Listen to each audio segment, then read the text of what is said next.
നമ്മുടെയൊക്കെ ബിസിനസ് കെട്ടിപ്പടുക്കുന്നത് ചില വിശ്വാസങ്ങളുടെ മുകളിലാണ് അല്ലേ? നമ്മുടെ കസ്റ്റമേഴ്സിനെക്കുറിച്ചുള്ള വിശ്വാസങ്ങൾ. പക്ഷെ ഒന്ന് ആലോചിച്ചു നോക്കൂ, ഇതിൽ ചിലതൊക്കെ തെറ്റാണെങ്കിലോ? ആ ഒരൊറ്റ തെറ്റായ വിശ്വാസം മതി നമ്മുടെ ബിസിനസ്സിനെ മൊത്തത്തിൽ തകർക്കാൻ. അപ്പോ നിങ്ങളുടെ ബിസിനസ്സിനെ അപകടത്തിലാക്കിയേക്കാവുന്ന അത്തരം ചില അനുമാനങ്ങളിലേക്ക് നമുക്ക് ആഴത്തിലൊന്നിറങ്ങി നോക്കാം. ഒരു നിമിഷം ഇതിനെക്കുറിച്ച് ശരിക്കുമൊന്ന് ചിന്തിക്കൂ. നിങ്ങളുടെ കസ്റ്റമറിനെ നിങ്ങൾക്ക് ശരിക്കും അറിയാമോ? അതോ അറിയാമെന്ന് നിങ്ങൾ വെറുതെ വിശ്വസിക്കുകയാണോ? ഈ ഒരു ചോദ്യമാണ് നമ്മൾ ഇന്ന് വിശദമായി പരിശോധിക്കാൻ പോകുന്നത്.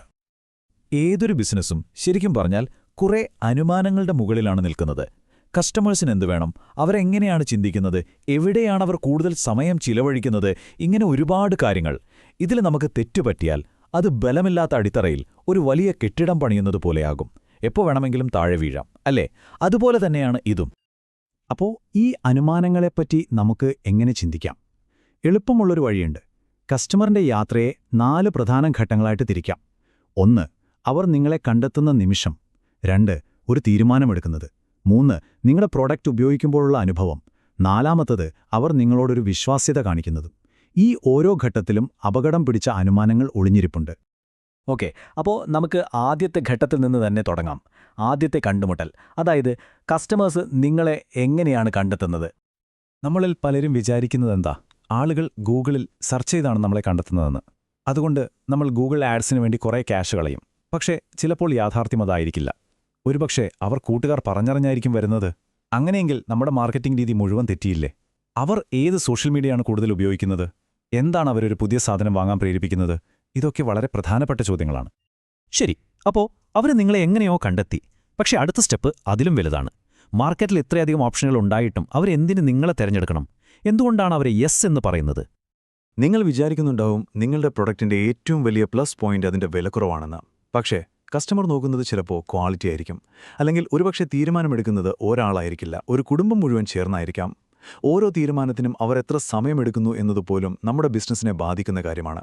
ഈ അനുമാനങ്ങളെല്ലാം വളരെ നിർണായകമാണ്. ഇതൊന്ന് നോക്കൂ. നിങ്ങളുടെ കസ്റ്റമേഴ്സിനെപ്പറ്റി ഒന്ന് ചിന്തിച്ചു നോക്കൂ. അവരിൽ ചിലർക്ക് ഏറ്റവും പ്രധാനം കുറഞ്ഞ വിലയായിരിക്കാം. എന്നാൽ മറ്റു ചിലർക്ക് വേണ്ടത് ഏറ്റവും നല്ല ക്വാളിറ്റി ആയിരിക്കും. അപ്പോൾ നിങ്ങൾ ക്വാളിറ്റി വേണ്ടവർക്കായി ഒരു പ്രോഡക്റ്റ് ഉണ്ടാക്കിയിട്ട് വില മാത്രം നോക്കുന്നവരോട് സംസാരിക്കുന്ന രീതിയിൽ മാർക്കറ്റ് ചെയ്താൽ എന്ത് സംഭവിക്കും? നിങ്ങളുടെ മെസ്സേജ് തെറ്റായ ആൾക്കാരിലേക്കായിരിക്കും എത്തുക. അത് പൂർണ്ണമായും പരാജയപ്പെടും. ഇനി അടുത്തൊരു കാര്യം, അവരെങ്ങനെയാണ് പണം തരുന്നത്? നിങ്ങളുടെ കസ്റ്റമേഴ്സ് ഒറ്റത്തവണ പണം തന്ന് സാധനം വാങ്ങി പോകുന്നവരാണോ? അതോ വീണ്ടും വീണ്ടും വാങ്ങുന്നവരോ? ചിലപ്പോൾ അവർക്ക് താൽപ്പര്യം ഒരു മാസാവരി അടയ്ക്കുന്ന സബ്സ്ക്രിപ്ഷൻ മോഡലായിരിക്കാം. ഇതിലേതാണ് നിങ്ങൾ അനുമാനിക്കുന്നത് എന്നതിനെ ആശ്രയിച്ചിരിക്കും നിങ്ങളുടെ ബിസിനസ് മോഡൽ. ഒരൊറ്റ തെറ്റായ അനുമാനം മതി നിങ്ങളുടെ വരുമാന കണക്കുകൾ മൊത്തത്തിൽ തെറ്റാൻ. ഒരു കസ്റ്റമറെ കിട്ടിക്കഴിഞ്ഞാൽ നമ്മുടെ ജോലി തീർന്നു എന്ന് വിചാരിക്കരുത്. സത്യം പറഞ്ഞാൽ യഥാർത്ഥ കളി തുടങ്ങുന്നത് ഇപ്പോഴാണ്. അവർ സാധനം വാങ്ങിയതിന് ശേഷമുള്ള അനുഭവമാണ് അടുത്ത നിർണായക ഘട്ടം. ഇവിടെ വളരെ പ്രധാനപ്പെട്ട ഒരു ചോദ്യമുണ്ട്. അവർ നിങ്ങളുടെ പ്രൊഡക്റ്റ് എത്ര തവണ യഥാർത്ഥത്തിൽ ഉപയോഗിക്കും? ഇവിടെയാണ് പലപ്പോഴും വലിയൊരു പ്രശ്നം വരുന്നത്. നമ്മുടെ അനുമാനവും യാഥാർത്ഥ്യവും തമ്മിൽ വലിയൊരു വിടവുണ്ടാവും. നമ്മൾ കരുതും, ആഹാ, നമ്മുടെ ആപ്പ് ആളുകൾ എല്ലാ ദിവസവും ഉപയോഗിക്കുമെന്ന്. പക്ഷേ സത്യത്തിൽ അവരത് തുറന്നു നോക്കുന്നത് ആഴ്ചയിൽ ഒരിക്കൽ മാത്രമായിരിക്കും. ഇതിനെയാണ് നമ്മൾ ഉപയോഗത്തിലെ അന്തരം എന്ന് പറയുന്നത്. ഇതൊരു ചെറിയ കാര്യമല്ല. ഈ ഒരൊറ്റ വ്യത്യാസം മതി നിങ്ങളുടെ ബിസിനസ് മോഡൽ മൊത്തത്തിൽ തകിടമറിയാൻ. നിങ്ങളുടെ വരുമാനം, നിങ്ങൾക്ക് എത്ര കസ്റ്റമർ സപ്പോർട്ട് സ്റ്റാഫ് വേണം, അടുത്തതായി എന്ത് ഫീച്ചർ ഉണ്ടാക്കണം എന്നൊക്കെയുള്ള തീരുമാനങ്ങളെല്ലാം ഇതിനെ ആശ്രയിച്ചിരിക്കും. എന്തുകൊണ്ടാണ് അവർ നിങ്ങളെ വിട്ടുപോകാത്തത്? ഒരു ചെറിയ ഡിസ്കൗണ്ട് കിട്ടിയാൽ അവർ എതിരാളിയുടെ അടുത്തേക്ക് ഓടുമോ? അതിലും പ്രധാനമായി, അവർക്ക് നിങ്ങളുടെ പ്രോഡക്റ്റ് ശരിക്കും ഇഷ്ടപ്പെട്ട് മറ്റുള്ളവരോട് ശുപാർശ ചെയ്യുമോ? നമ്മുടെ ബിസിനസ് ദീർഘകാലം നിലനിൽക്കണമെങ്കിൽ ഈ അനുമാനങ്ങളെല്ലാം ശരിയാകേണ്ടത് അത്യാവശ്യമാണ്. ഓക്കെ, അപ്പോൾ ഇത്രയും കാര്യങ്ങൾ നമ്മൾ സംസാരിച്ചു. ഇനി അവസാനത്തേതും ഏറ്റവും പ്രധാനപ്പെട്ടതുമായ ഭാഗത്തേക്ക് വരാം. നമ്മുടെ ഭാവിയെ എങ്ങനെ സംരക്ഷിക്കാം? നമ്മുടെ ബിസിനസ്സിലെ ഏറ്റവും വലിയ റിസ്കുകൾ എങ്ങനെ തിരിച്ചറിയാം? ചിലപ്പോൾ നിങ്ങളുടെ പ്രോഡക്റ്റ് ഉപയോഗിക്കാൻ അവർക്ക് ആഗ്രഹമുണ്ടാകും, പക്ഷേ സമയം കിട്ടുന്നുണ്ടാവില്ല. അതൊരു തടസ്സമാണ്. അല്ലെങ്കിൽ പുറത്തു നടക്കുന്ന കാര്യങ്ങൾ, പെട്ടെന്നൊരു സാമ്പത്തിക മാന്ദ്യം വന്നു, ആളുകളുടെ വാങ്ങൽ ശീലം തന്നെ മാറിമറിയും. ഇത്തരം ബാഹ്യഘടകങ്ങളെക്കുറിച്ചുള്ള നമ്മുടെ അനുമാനങ്ങൾ പലപ്പോഴും തെറ്റിപ്പോകാറുണ്ട്. അപ്പോൾ ഒരു ചോദ്യം വരും, ഇത്രയധികം അനുമാനങ്ങളുണ്ട്, എല്ലാമൊന്നും നമുക്ക് ഓരോന്നായി ടെസ്റ്റ് ചെയ്യാൻ പറ്റില്ലല്ലോ. അത് നടക്കുന്ന കാര്യമല്ല.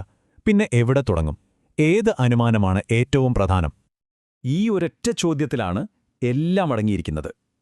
ഉപഭോക്താവിൻ്റെ പെരുമാറ്റത്തെക്കുറിച്ചുള്ള ഏത് അനുമാനങ്ങളാണ് ആദ്യം പരീക്ഷിക്കാൻ ഏറ്റവും നിർണായകം? നിങ്ങളുടെ ബിസിനസ്സിൻ്റെ അടിത്തറ തന്നെ ഇളക്കാൻ ശേഷിയുള്ള ഏറ്റവും വലിയ അനുമാനം ഏതാണോ അത് കണ്ടെത്തുക. അത് പരീക്ഷിക്കുന്നതിൽ നിന്ന് നിങ്ങൾ തുടങ്ങുക.